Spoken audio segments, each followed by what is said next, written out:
지난해 3월 이후 전면 폐쇄됐던 미국과 캐나다 국경이 19개월 만에 다시 개방됩니다. 앞으로 백신 접종을 완료한 비필수 여행자들은 육로를 통해 친구나 가족 방문 또는 여행 목적의 입국이 가능할 전망으로 미 정부는 아직까지 육로 국경을 언제 다시 개방할지 정확한 날짜를 밝히지 않은 상태입니다. 현재 미국의 육로 국경 비필수 통행 제한 조치는 오는 10월 21일에 해제되기로 되어 있지만 국경은 오는 11월 초 이후 개방될 것으로 보여집니다. 무역 등 필수적 여행 목적의 외국인은 백신 접종 없이도 여전히 미국 입국이 가능할 전망입니다. 단 가족 방문이나 관광 등 비필수적 여행이 목적인 외국인은 반드시 백신 접종을 완료해야 합니다. 또한 2022년 1월 초부터 미국 육로 국경을 통해 입국하려는 모든 방문객들은 여행 목적에 상관없이 백신 접종을 완료해야 하므로 기존의 국경 진출입이 자유로웠던 화물 트럭 운전사 등 필수 인력들도 내년 1월부터는 백신 접종 증명서를 제출해야 합니다.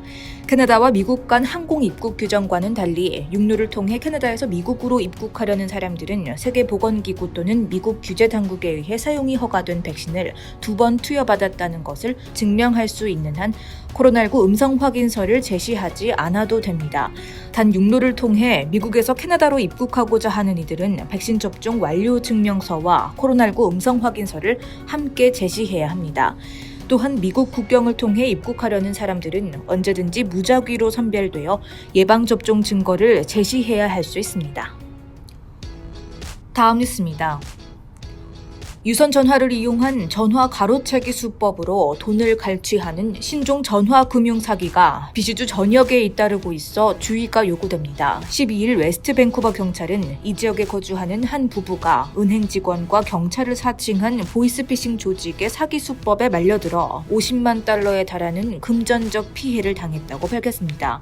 웨스트 밴쿠버 경찰에 따르면 이러한 유형의 전화 사기는 행업 딜레이 프라드로 불리며 유선 전화의 특성을 이용한 보이스피싱 범죄로 간주되고 있습니다.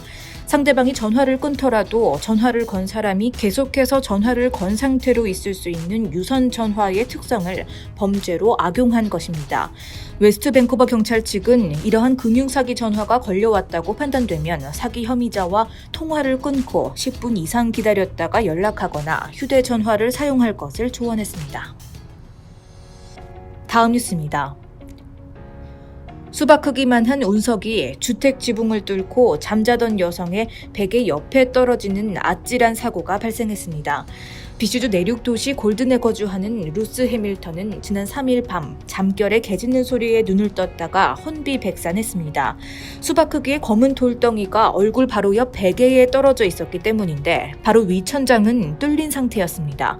해밀턴은 눈을 뜨자마자 거대한 폭발음이 들려왔다며 얼굴 전체에 파편이 날아들었다고 당시를 회상했습니다. 이어 곧바로 불을 켜고 어찌할 줄 몰랐다며 응급전화를 걸어 신고하는 사이 머리맡을 살펴보니 운석이더라. 온몸이 나뭇잎처럼 떨렸다고 말했습니다. 이후 해밀턴은 온타리오주 런던의 웨스트 대학 천문학과에 이날 있었던 일에 대해 문의했습니다. 그 결과 대학 측은 해당 물체가 실제 우주에서 떨어진 운석이라고 알려왔습니다. 또 운석을 전달받는 대로 분석을 진행할 계획이며 내달 중 운석 종류를 밝힐 수 있을 것이라고 전했습니다. 다음 뉴스입니다. 제한 속도의 2배로 과속하다가 적발된 운전자의 어처구니 없는 핑계가 화제입니다. 밴쿠버 경찰서 교통과 마크 크리스천슨 경사는 본인의 트위터를 통해 지난주 과속으로 적발된 한 운전자의 과속 이유를 공개했습니다. 지난 8일 밤 크리스천슨 경사는 속도 제한이 시속 50km인 밴쿠버의 한 도로에서 시속 113km로 질주하던 차 한 대를 적발했습니다. 이 운전자는 제한 속도보다 무려 시속 60km 이상을 더 빨리 달렸기 때문에 483달러의 벌금 티켓과 일주일 차량 압수령이 내려졌습니다. 크리스천슨 경사가 벌금 티켓을 건네주며 제한 속도의 2배 이상을 위반한 이유에 대해 물었더니 운전자는 방금 세차를 했고 물기를 말리기 위해 빠른 속도로 달렸을 뿐이었다는 황당한 답변을 내놨습니다. 운전자의 핑계에 크리스천슨 경사는 일주일 후에 당신 차를 견인차 보관소에서 다시 찾게 됐을 때까지는 물이 다 말라 있을 겁니다. 라고 답했다고 합니다.